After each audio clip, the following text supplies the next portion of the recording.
Thanks for your time, gentlemen. This is Mike Anthony at the University of Michigan, and this is an update we do periodically for different standards developers.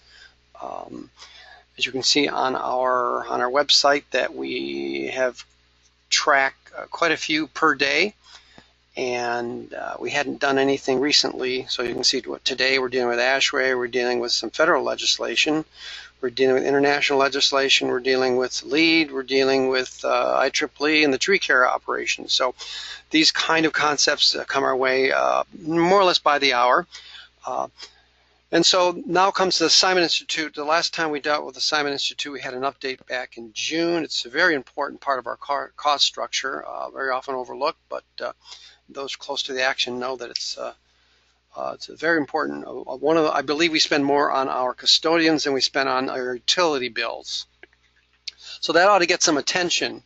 So we have Jim Ginnaty from the University of Michigan. We have John Walker and Ben Walker from the Simon Institute. And briefly, I'll just have our guests, Ben and John, introduce themselves and what they do. And then Jim, do you want to explain a little about what you do? And then we'll make this a very quick update. Our goal is to keep this less than 10 minutes. So John, Ben, you want to take the mic briefly? Sure, Michael, thank you.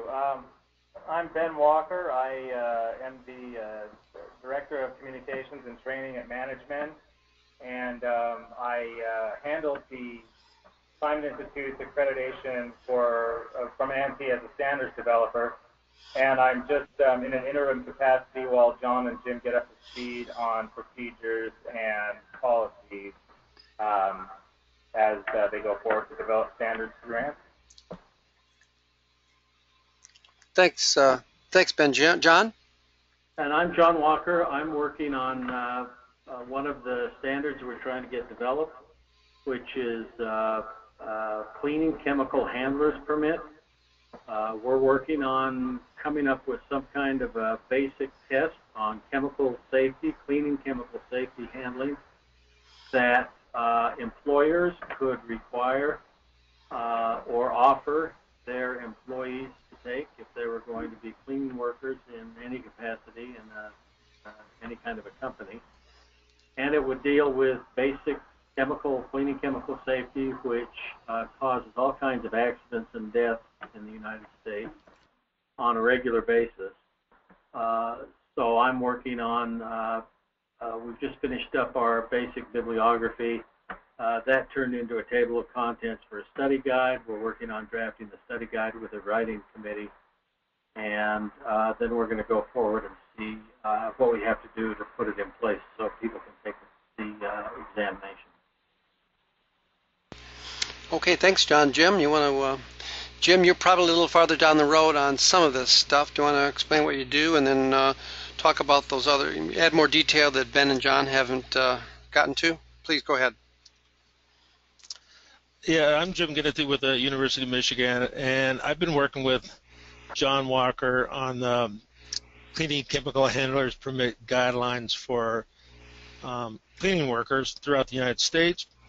And we're currently just working on developing a study guide that will assist cleaning workers on passing a test and giving them some knowledge that will last through their lifetime and their careers as a custodian. And it will also help them in other areas in their lives as well. So currently we're just working on that, and we will let people know what's going on in the future as it rolls out. Okay, is there anything in the next, say, month to 6 months that our listeners should know about, Jim? Yes. We're also working on an additional PIN, and that's the Custodial Workloads and Frequencies and Tasks standard. And that includes things like workloading, buildings, and tasks that it takes to make those buildings clean, and frequencies. Okay, that's a big one because I guess that determines the standard of care, and that's fairly site-specific. You've got labor costs, you've got just the way the buildings are built, If you don't mind, I'm going to do a little shameless promotion for you here. You did a very good, I thought, a very good, very good YouTube video on the effect of custodial operations upon the building environment.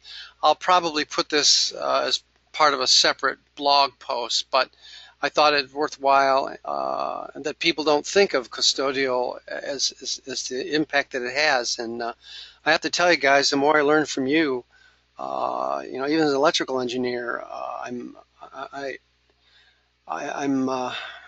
a student. I still remain a student of the issue. It's a far more complicated discipline than I ever thought. So for that reason, I'm very attracted to this subject.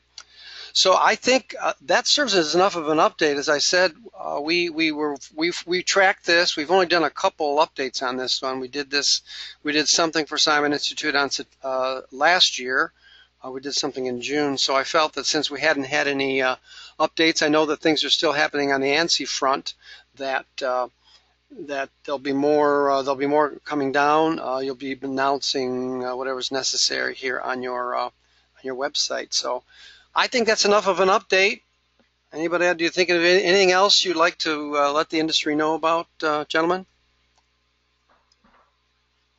I think that's pretty good from my point of view. I agree. Short, sweet? Yeah. Yes. Great. All right, gentlemen. I'm going to I appreciate your time, and maybe in another, maybe early next year. When is the next milestone anyway? When will we expect some public comment? Early next year. I know these things move slowly. When would we see something in ANSI standards action again, for example?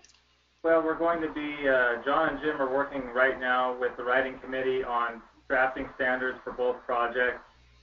Those actually are going to go out for canvas or the canvas is going to go out during symposium next week after it's announced live in the room. And so that'll be kind of the announcement to, of applicable media that this is happening. And then there's about a 30-day waiting period on feedback on that, and then they'll proceed with drafting the standards, and then hopefully have something up for public review shortly after it makes out of the canvas process. So it's coming up in the next 90 to 180 days, and I'm really looking forward to getting it moving. Okay, good. And there you are, Jim. I think that's, there you are. Okay. All right. Good.